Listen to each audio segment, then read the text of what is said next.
Iguodala. Iguodala to Curry, back to Iguodala, up for the layup. Oh, blocked by James. Curry, one-on-one. Irving puts it up. It's good. Kyrie Irving from downtown. The three, steps back, crossover, puts up a three. Rebound James. Second. It's over. It's over. Cleveland is a city of champions once again. The Cavaliers are NBA champions. Cleveland! This is for you! What's up, Cleveland? Woo! Welcome to another episode of the Block the Shot to Stop, a Cleveland Cavaliers Blue Wire podcast where we discuss, you named it, the 13-0 Cleveland Cavaliers. I'm Tim Daniel. He's Skylar Webker.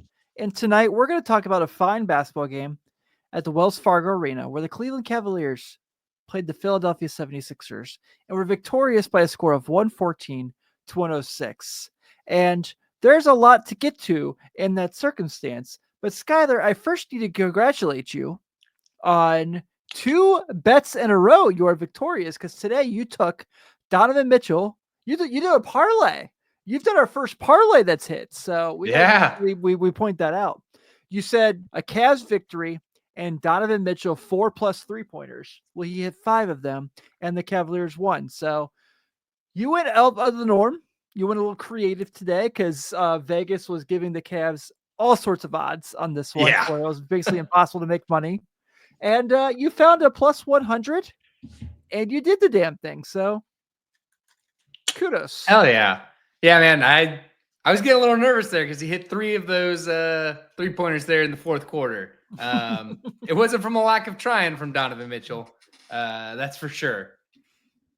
Yeah, but another great victory for the Cavaliers, and this one was really scary. This is a really scary game. They come out in the first quarter, and they go to the end of the first. They're up 4. And the second quarter was kind of the bad quarter of the game tonight. They scored 17 points as a team. Philly outscored them by 10 in that quarter. And really really competitive, obviously. And this is the Sixers team. Give them all the credit in the world. No Embiid, no Paul George, no Tyrese Maxey. And they were awesome tonight. Jared McCain, who I highlighted on the last show, who I'm a big fan of. 34 points for the rookie. 10 assists for the rookie. Really took advantage of his minutes tonight. I mean, gave Philly every chance possible to win the game on his back. And they got nothing tonight from Kyle Lowry. Kelly Oubre was decent. Martin was decent. Yabusele was pretty good. And Reggie Jackson off the bench was solid. But without Jared McCain, they're not in the game at all. Yeah. McCain absolutely put this team on his back. You have to give the Sixers credit. Everybody thought that this was going to be a blowout game, kind of get a win and move on. But they kept it close all game, man, up until that fourth quarter where kind of Donovan Mitchell slammed the door on them. They're playing shorthanded, and their season's not going the way that they expected it to go. So credit for them to putting up a fight, not just kind of laying down and taking it. Yeah, man, absolutely. So on the Cavs end of things, which is why you guys are here, you're here to hear us talk about the Cavaliers, obviously. Few things I want to touch on for this game, and we'll get to Garland and Mitchell here in a second, but really the first game throughout the season where they didn't really have a lot from Evan Mobley and still found a way to win. And I thought that was impressive. I mean, don't be wrong, 14-7 looks pretty nice. I'm not saying he was bad tonight, but you could definitely tell that this was their 13th game in 22 days. You could definitely tell that they were the miles were starting to catch up to them. And it looked that way. They were very flat in the second quarter. Who could blame them for how much basketball they've played so far? And they found a way to put it together. Jared Allen tonight with a double-double. And the bench, I mean, Yang with 8, Jerome with 8, Dean Wade with 6, LeVert with 7. Found a way to kind of pick their spots to really help the team win tonight. Yeah, and I think it came out right before the game that Evan Mobley was actually questionable to even play this game due to illness. So you have to wonder how much that has to go into effect of illness. I know Jared Allen was also questionable with the knee issue from the end of last night's game. So Philadelphia's game plan was simple. They did not want to give up the paint. They thought that Kenny Atkinson's offense was going to attack them where they're weak, and they held their own. They really held up in the paint there with no Drummond, no Embiid, no Paul George. But the Cavs found a way to kind of get their outside shot rolling, and Darius Garland was picking them apart all game. Yeah. Can we just more talk about Darius Garland? I feel like we could just talk about him every night because man, what do you finish with? 25? 6 assists. I mean, he balled. He balled out. Yes, he did. I mean, that's why he's the Eastern Conference Player of the Week. That's why he's a former All-Star. I truly think just the way that the East is shaken out this year, we'll have multiple starters on that All-Star team. And Garland could be it.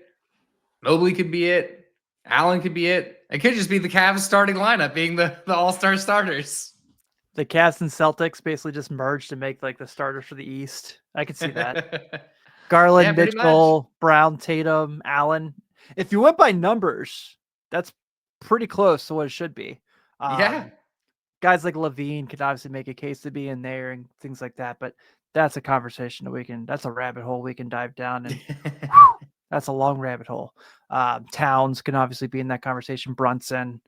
But yeah, just an awesome night for the Cavs again, where they just find ways. And we talked about this on Monday after the Bulls game, in the sense that if you have the Cavs down, you need to close them out there, because otherwise they're going to come back. And they did it again. And tonight it was a lot of, look, Mobley's not feeling well. We don't have Sam Merrill. The bench isn't hitting shots like they normally do. We're going to rely on Mitchell, and we're going to rely on Darius Garland. And that's what we're going to do tonight. And Mitchell was literally an assist away from a triple-double.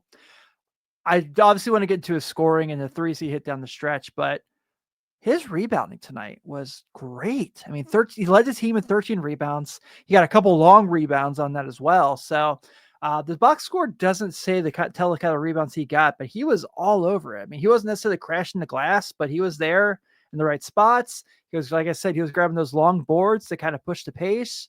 It's another night where Donovan Mitchell was absolutely tremendous. And it's another night where we have another reason why we're discussing him in the MVP caliber.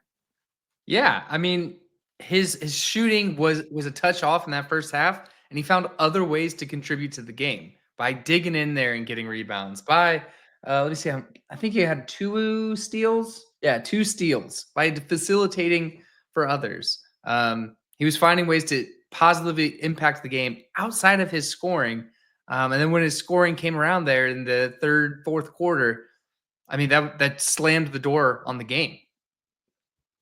Yeah, I mean, those threes he hits on the stretch realistically should have had another one. They had one that he hit that they called a 2.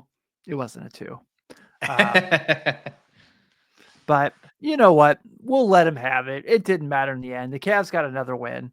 They are now 13-0.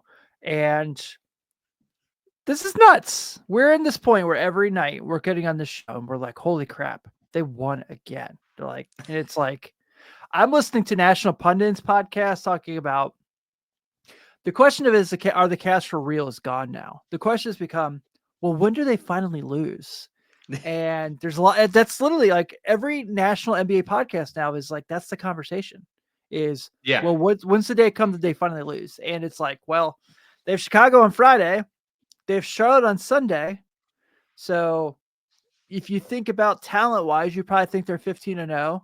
And then they have Boston next Tuesday. And you're like, that's probably your first bet, which look, I'm not saying there's not a possibility they'll lose to Chicago or Charlotte.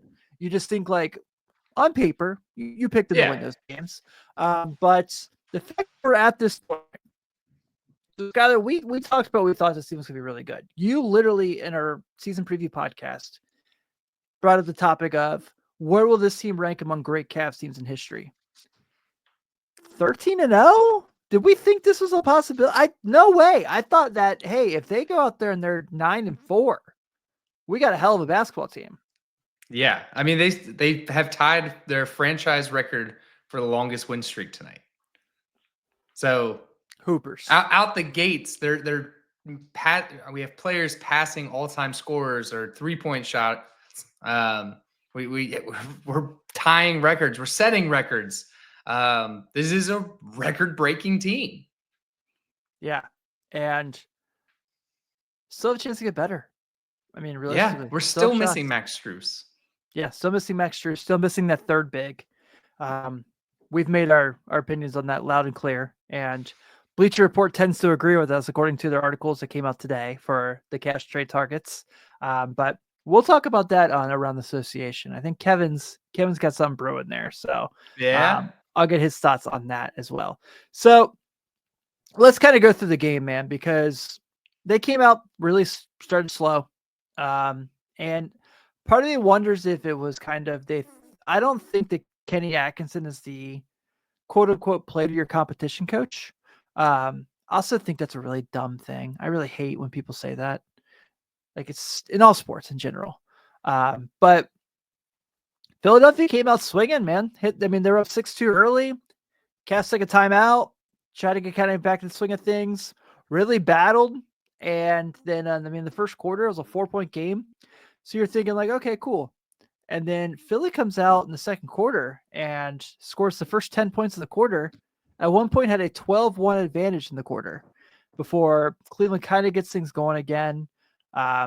Obviously, like I said, it ends up being a 27-17 quarter in Philly's advantage. So at that point, you're looking at a 54-48 score at halftime, and you're going, and here's what I really like about this. And I'm curious your thoughts on this as well. Down 54-48, look flat, look like maybe it's just not their night. They don't have it. I'm sitting on my couch and I go, oh no, they'll be fine. No worry whatsoever. Where were you at? Yeah, I mean, I think there's a little worry just in the streak. I think that's the only worry, but I had full faith that this team's coming back. But this team is going to make it close. Like this Cavs team, A, doesn't lose, but B, doesn't get blown out.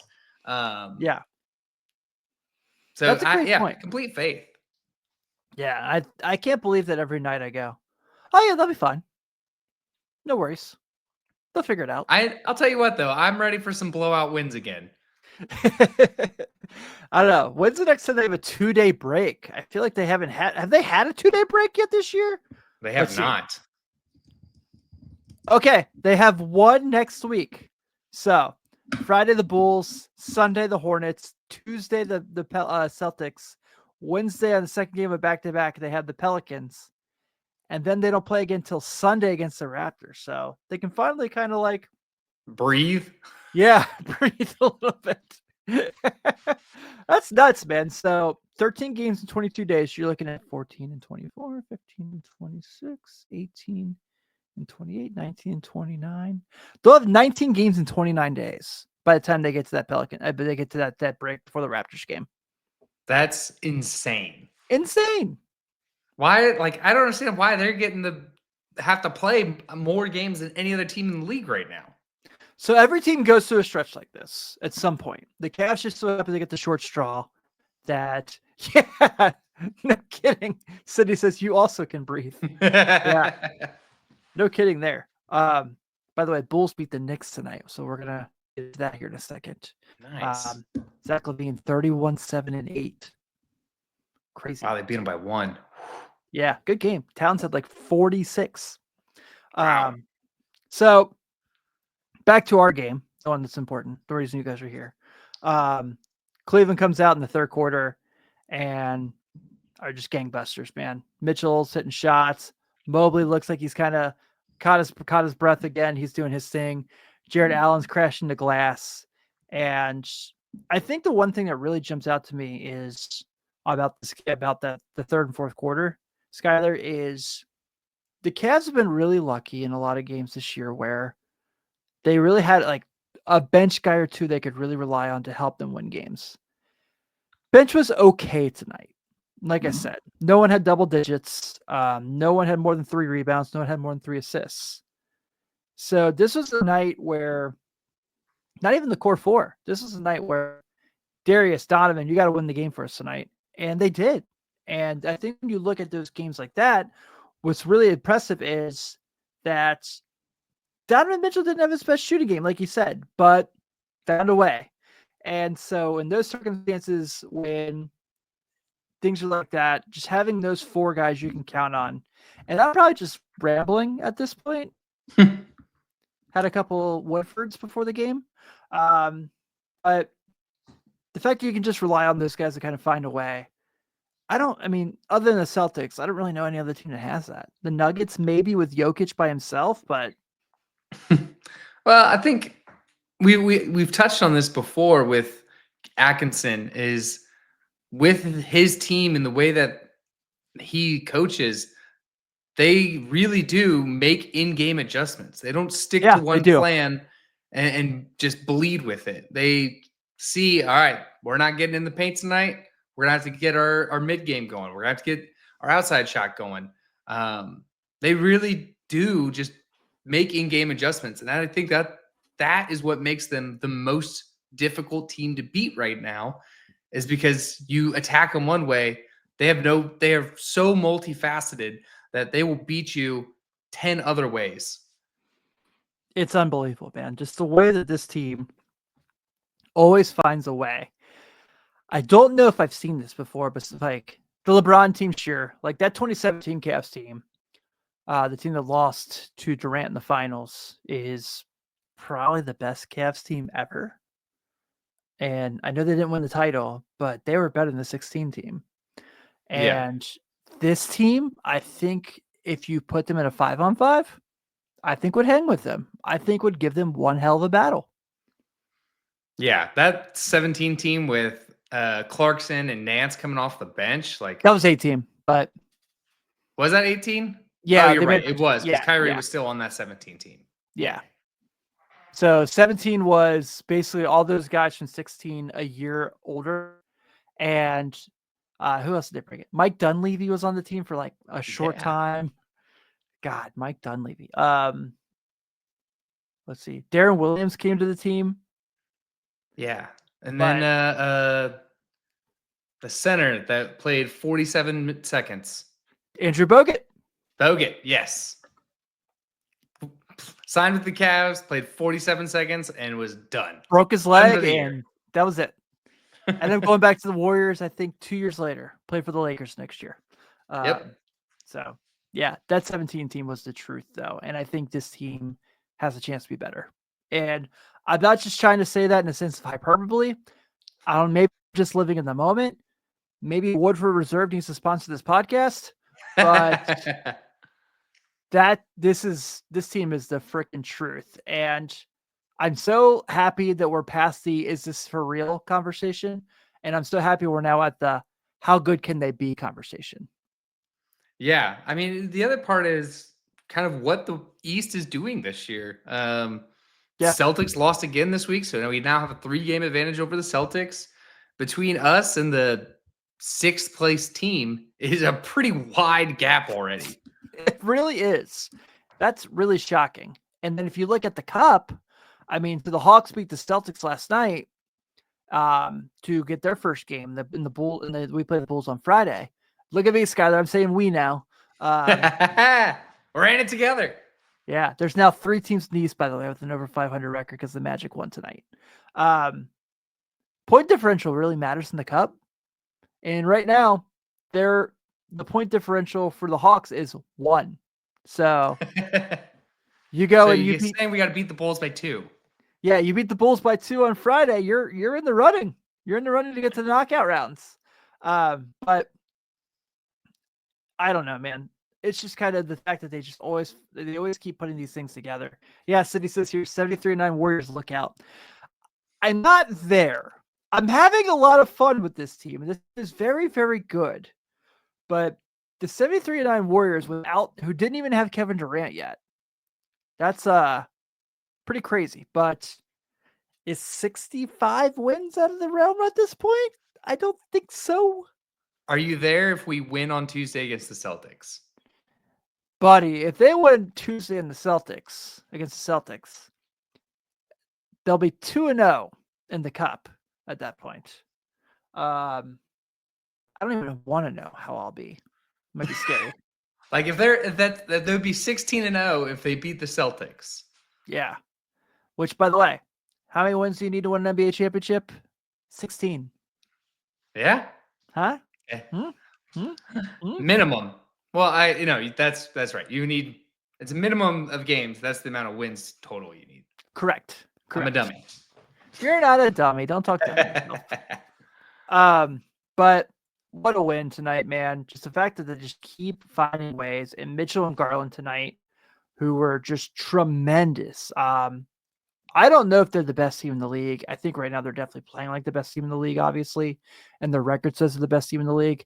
But I will say, I don't know if there's a better backcourt in the league right now than those two. I don't think there is. I agree that there's not a better backcourt right now. But I do think they're the best team in the league. If it walks like a duck and quacks like a duck, it's probably a duck. I like that, Skylar. Look at you. I like the energy. Real quick, we didn't talk about him enough. Jared Allen, 32 minutes, double-double, 11 and 12, 5-8 from the floor. Really owned the paint tonight. And obviously he didn't have to go against Embiid or Drummond. I know that's going to be the first thing that the naysayers will point out. But give Gershon Yabusele some credit tonight. Jared Allen, he had 10, 9, and 5, and Jared Allen kept him out there. And Caleb Martin was really good against tonight too. But a huge game for Jared Allen. And this is great because he's a guy with last games we really feel like hasn't had his offensive touch as normal. And kind of found it a little bit tonight. I know 11 points isn't a ton, but it gave them enough that they needed to where he was there just to support Mitchell and Garland and Mobley as they put the win together. Yeah. And the other point I want to make is still no Cavalier played more than 35 minutes tonight. We're still keeping the minutes low. We're still staying fresh, even though we're on this marathon right now.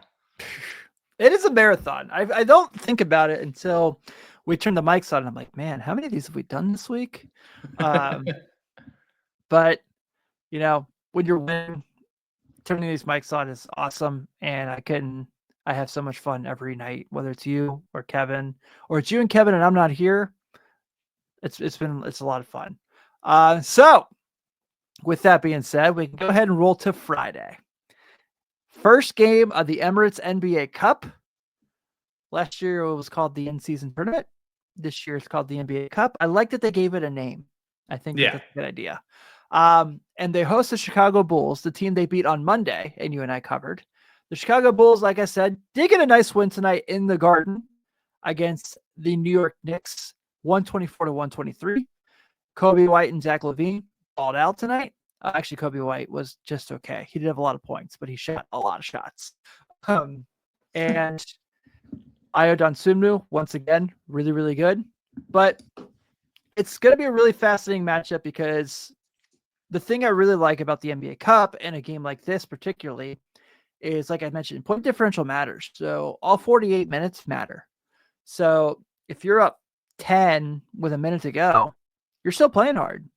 You're still trying to figure out how to get those extra points because everybody wants to get that money.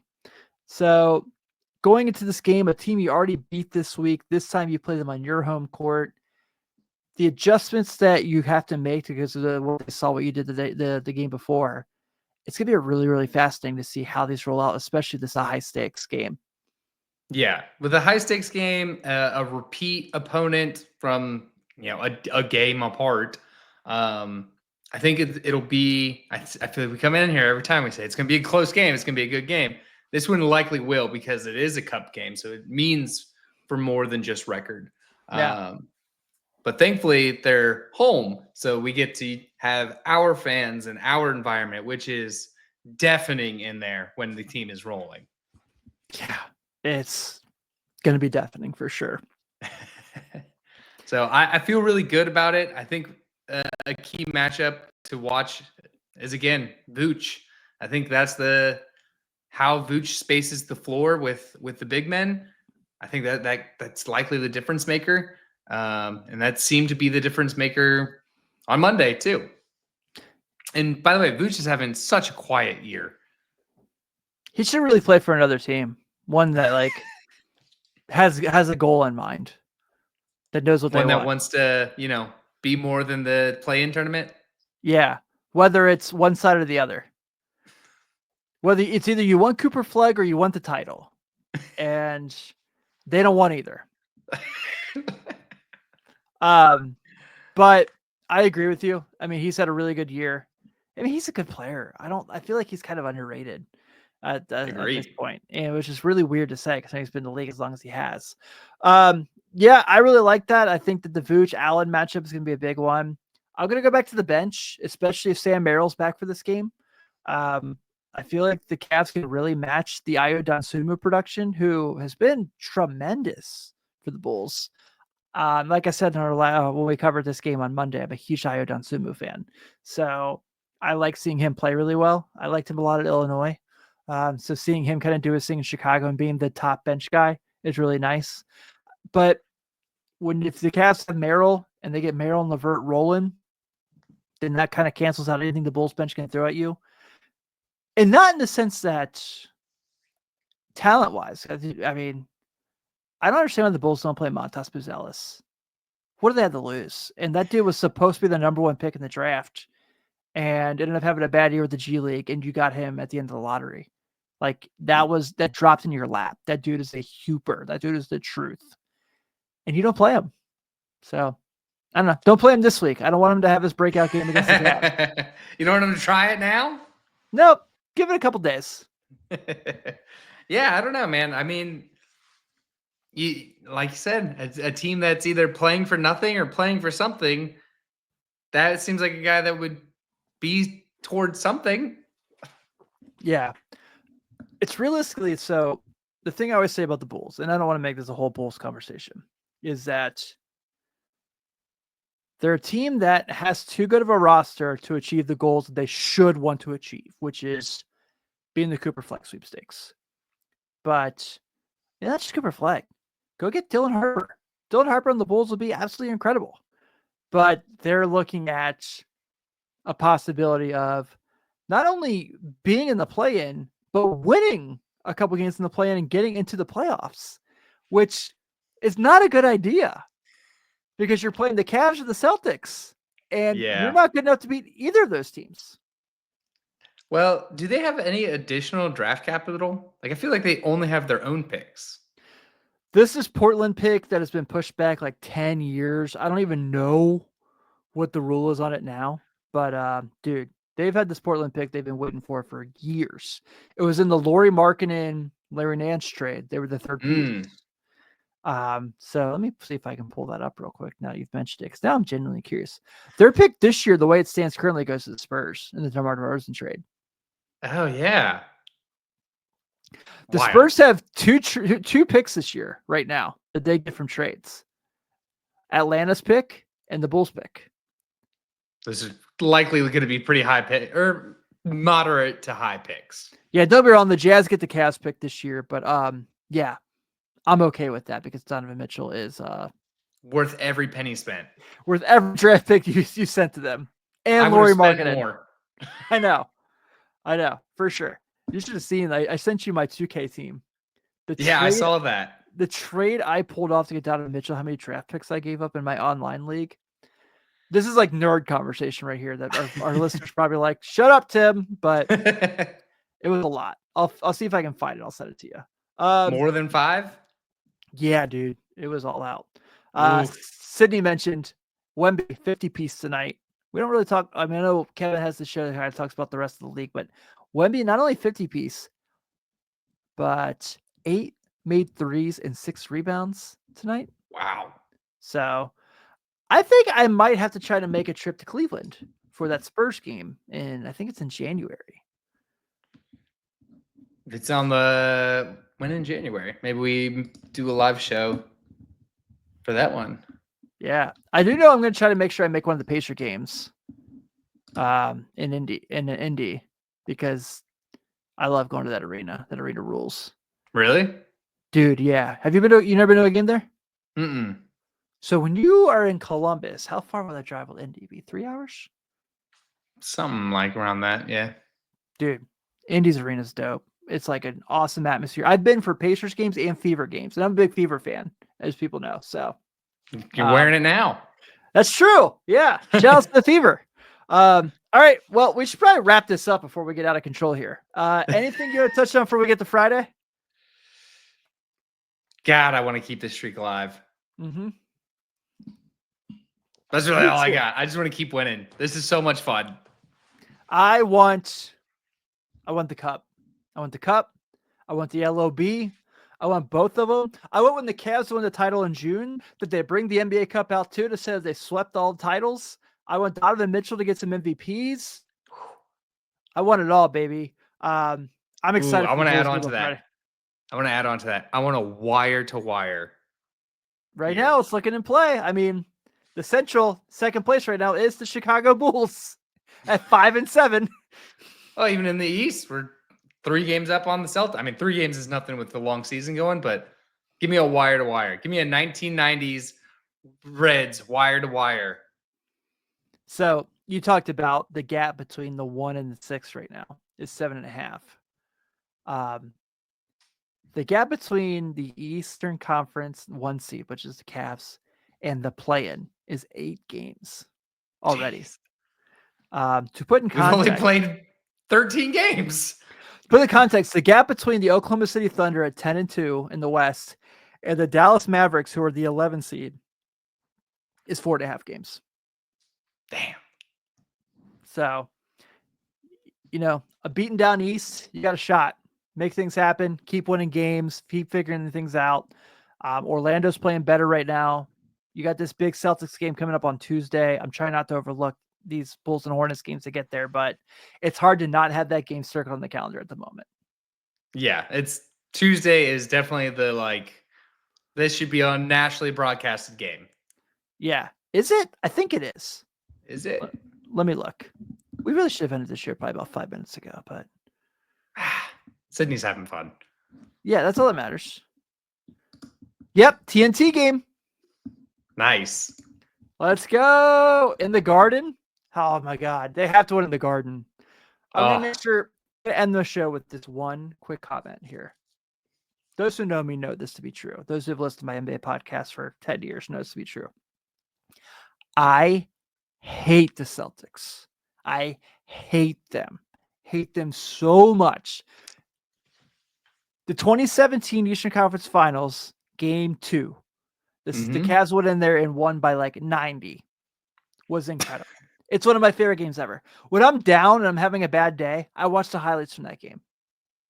I remember that game. Yeah. So my Celtics hatred knows no limits. And I need a Cavs victory over the Celtics that day. Because the Celtics damn well are going to be the team that ends the streak. Oh, absolutely. They have us scheduled. They have us circled on their schedule. Oh, for sure. Especially after the playoff series where God only knows how it looks if Donovan Mitchell's healthy. Yeah. All right. With that being said, let's go ahead and wrap up this edition of Block the Shot to Stop. Thank you all, as always, for tuning in and hanging out with us, whether it's here live on YouTube with us during the show or later on when you check us out at on the social media apps and the podcast apps of choice. I want to make sure I give a quick shout out to the Cleveland Cavaliers Blue Sky community. Really fun. Dude, we're like getting a ton of followers every day. We got added to this Cleveland sports list. And it's really, really cool. And I'm meeting a bunch of new Cavs fans and I'm getting to talk about the show. So thank you guys for taking an interest. I really appreciate it. This is a lot of fun. We're having a blast. I know you guys are having a blast. Cleveland, this is so fun. Let's go beat the Bulls on Friday. Let's go 15-0 in the Boston. Let's do it. So be sure to check us out on YouTube or your podcast app of choice. Give us a follow, give us a subscription, give us a nice review. You name it, we need it.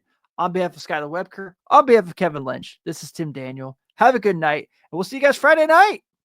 Go Cavs.